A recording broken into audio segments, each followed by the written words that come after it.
नमस्कार। आज है 26 जनवरी, रिपब्लिक डे, गणतंत्र दिवस, और हम आ गए हैं अयोध्या। लखनऊ से अयोध्या मात्र 130 किलोमीटर दूरी पे है और हमें लखनऊ से अयोध्या आने में मात्र 2 घंटे लगे। अयोध्या पहुंचते ही हम गुप्तार घाट पे स्थित अपने गेस्ट हाउस आए। यह मनमोहक नज़ारा हमारे गेस्ट हाउस का है, जो कि बहुत बड़ा था, अंग्रेज़ों के ज़माने का था और बहुत ही स्पेशियस था। यात्रा की थकान मिटाकर और थोड़ा तरोताज़ा होकर हम चल पड़ते हैं श्री राम जन्मभूमि मंदिर। यह जो आपको दिख रहा है, यह श्री राम जन्मभूमि मंदिर का मेन द्वार है, जो कि श्रद्धालुओं की एंट्री के लिए बना है।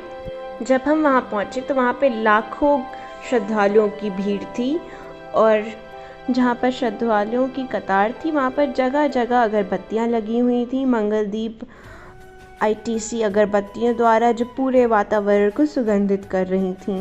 पूर्वी दिशा स्थित सिंहद्वार से प्रवेश करने हेतु एवं रंग मंडप और नृत्य मंडप पार करने के बाद हम पहुँच जाते हैं गर्भगृह, जहाँ हमें रामलला के अलौकिक भव्य दर्शन होते हैं। मूर्ति श्यामल रंग की है, उसमें भगवान विष्णु के 10 अवतारों की भी आकृति बनी है। पूरा मंदिर देश विदेश के फूलों से सजा हुआ था। कई टीमों ने मिलकर मंदिर के अंदर और बाहर की सजावट की थी। इससे मंदिर के अलंकृत तत्व उजागर हो रहे थे। मंदिर के अंदर हल्की रोशनी इसके वास्तुशिल्प का दीदार कर रही थी।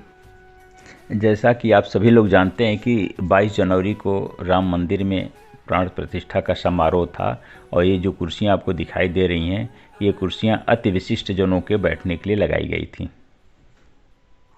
मंदिर का क्षेत्रफल 2.7 एकड़ का है। मंदिर का निर्माण पारंपरिक नागर शैली में किया गया है। नागर शैली उत्तर भारतीय हिंदू स्थापत्य कला की 3 में से एक शैली है। श्री रामलला के दर्शन करने हेतु उपरांत हम पहुंच जाते हैं कनक भवन। यह श्री राम जन्मभूमि के उत्तर पूर्व दिशा में स्थित है। कनक भवन अयोध्या के बेहतरीन और प्रसिद्ध मंदिरों में से एक है। ऐसा माना जाता है कि यह भवन भगवान श्री राम जी के विवाह के तुरंत बाद महारानी कैकेयी जी द्वारा देवी सीता जी को उपहार में दिया गया था। यह देवी सीता और भगवान राम का निजी महल है। वर्तमान मंदिर ओरछा की रानी का बनवाया हुआ है। मंदिर के गर्भगृह में भगवान राम, माता सीता, अनुजो लक्ष्मण, भरत और शत्रुघ्न सहित विराजमान हैं। भगवान राम और माता सीता ने स्वर्ण मुकुट पहन रखे हैं। मंदिर की विशेषता है कि यह मंदिर आज भी एक विशाल और अति सुंदर महल के समान प्रतीत होता है। जैसा कि आप देख सकते हैं, पूरे मंदिर मार्ग को सरकार द्वारा सजा दिया गया है। अगल बगल की दुकानें एक रंग में रंगी गई हैं और हर 10 कदम पे स्ट्रीट लाइट्स लगाए गए हैं।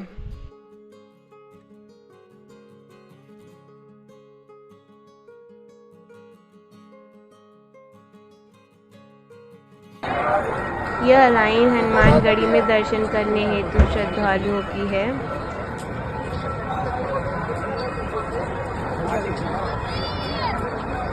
जय श्री राम, जय श्री राम, जय श्री राम। कनक भवन से हनुमानगढ़ी पैदल जाया जा सकता है। यह एक बहुत छोटा रास्ता है। पूरे मार्ग में गाड़ियाँ, मोटर बाइक चलना अलाउड नहीं है। हेलो मम्मा। कनक भवन के बाद पैदल चलकर हम पहुंच जाते हैं हनुमानगढ़ी मंदिर। माना जाता है कि लंका विजय करने के बाद हनुमान यहाँ एक गुफा में रहते थे और राम जन्मभूमि और रामकोट की रक्षा करते थे। इसी कारण इसका नाम हनुमानगढ़ या हनुमानकोट पड़ा। इसे ही हनुमान जी का घर भी कहा गया है। हनुमानगढ़ी वास्तव में एक गुफा मंदिर है। यहाँ तक पहुँचने के लिए कई सीढ़ियाँ चढ़नी रहती हैं। यहाँ पर स्थापित हनुमान जी की प्रतिमा केवल 6 इंच लंबी है, जो हमेशा फूल मालाओं से सुशोभित रहती है। मंदिर का दर्शन करने के बाद जब हम लोग बाहर निकले तो वहाँ पे चाट का स्टॉल देख के हम लोगों को चाट खाने की इच्छा हो गई।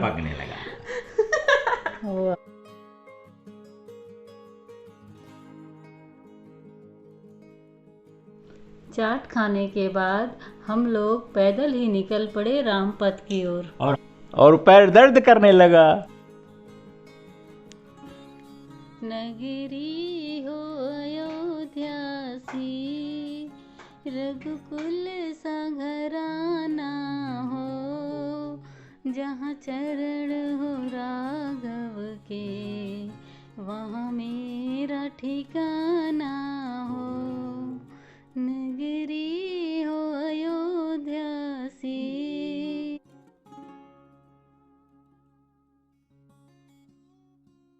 हेलो एवरीवन, हम आ गए हैं अयोध्या। जय श्री राम, जय श्री राम, जय श्री राम, जय श्री राम। आज हम लोग अयोध्या धाम में हनुमान जी का दर्शन करके आ रहे हैं। रामचंद्र जी के कालमूर्ति के सुलभ दर्शन हुए, बहुत ही अच्छा लगा।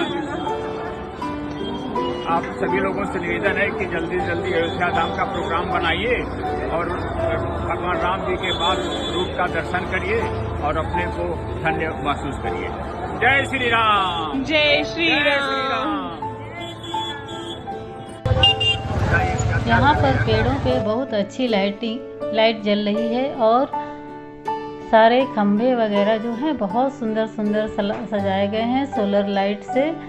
और आगे चलते चलते जो दुकानें हैं उनमें भी रंग रोगन और लाइटिंग की अच्छी व्यवस्था सरकार ने करा दी है। सड़क भी बहुत ही सुंदर सजा हुआ है रामचंद्र जी के फोटो से, और सभी लोग के मुख से जय श्री राम के नारे लगाए जा रहे हैं। पूरा पथ भक्तिमय हो गया है। रामधुन में लीन होकर और चाय की चुस्की लेते लेते हम पहुंच जाते हैं तुलसी उद्यान, जहां पर विभिन्न कार्यक्रम हो रहे थे। रामायण का मंचन चल रहा था। उसके बाद हम चले जाते हैं नया घाट। वहां पर भी अनेक सांस्कृतिक कार्यक्रम हो रहे थे।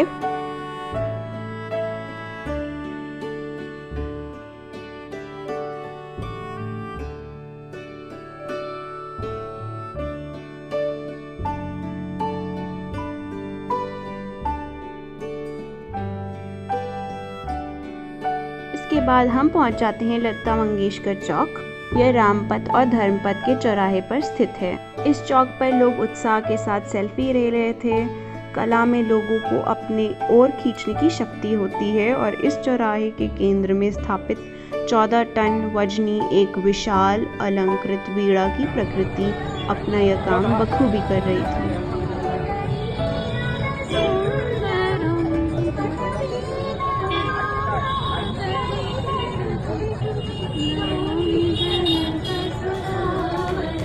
फिर हम पहुंच जाते हैं धर्मपथ, जो नया घाट से अयोध्या बाईपास तक जाता है। इस मार्ग पर 40 सूर्य स्तंभ लगाए गए हैं। इन सूर्य स्तंभों को उत्तर प्रदेश लोक निर्माण विभाग द्वारा बनवाया गया है। प्रत्येक स्तंभ 30 फुट ऊंचा है और स्तंभ के ऊपर सूर्य के आकार की गोलाकार संरचना को तैयार किया गया है, जो देखने में बेहद ही भव्य नज़ारा है। इसमें LED लाइट का इस्तेमाल किया गया है। ये LED लाइट नारंगी रंग की है और ठीक सूर्य जैसी नज़र आती है। यह मार्ग अयोध्या शहर का एक VIP मार्ग है, अतः यहाँ जगह जगह बैरिकेडिंग लगे हुए थे। रोड के दोनों ओर दुकानें थीं और रामायण कालीन चित्रण किया गया था।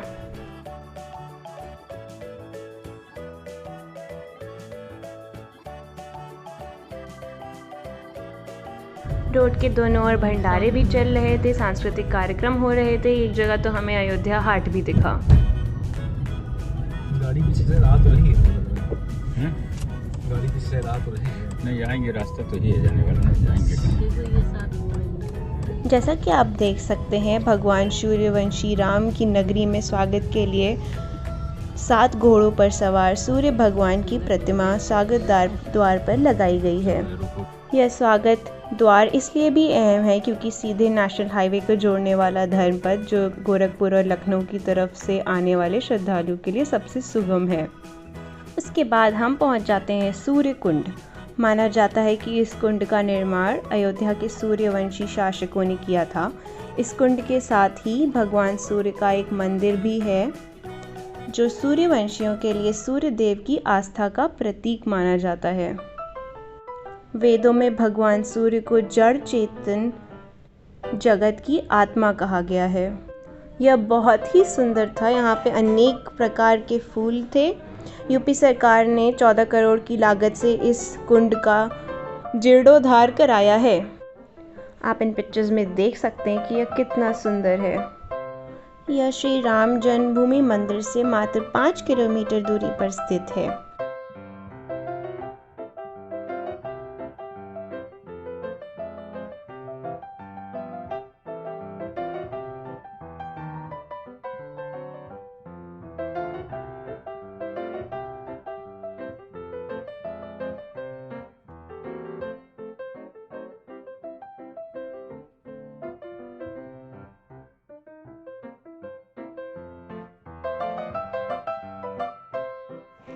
आहा, ठंड बहुत थी।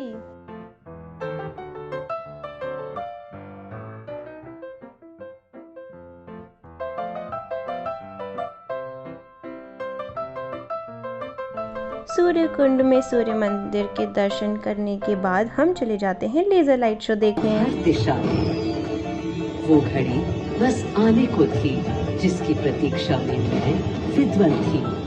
जाने कब से प्रभु राम का राज्याभिषेक बस होने को था। हर कहीं उत्सव था, पर इस उल्लास पर दुविधा की कालिमा छा रही थी। श्री राम प्रसन्न नहीं थे। राज्याभिषेक का कोई उत्साह उनके चेहरे पर नहीं था। उन्हें राज्य का लोभ नहीं था, सिर्फ अपनी प्रजा की चिंता थी। के मन में एक ही प्रश्न था, कौन हल कर सकेगा श्री राम की इस दुविधा को, मिटा सकेगा इस अंधकार को? किसके तेज से छट जाएगी ये क्रांति? अरे वही जिसके वंशज है श्री राम, जो स्वयं सशरीर धरती पर पधारेंगे श्री राम को राम राज्य समझाने। शो देखने के लिए तो आपको अयोध्या जाना पड़ेगा, तो जल्दी अयोध्या का प्रोग्राम बनाएं। Thank you for watching. अगर आपको वीडियो अच्छी लगी है तो please like share comment and subscribe to the channel.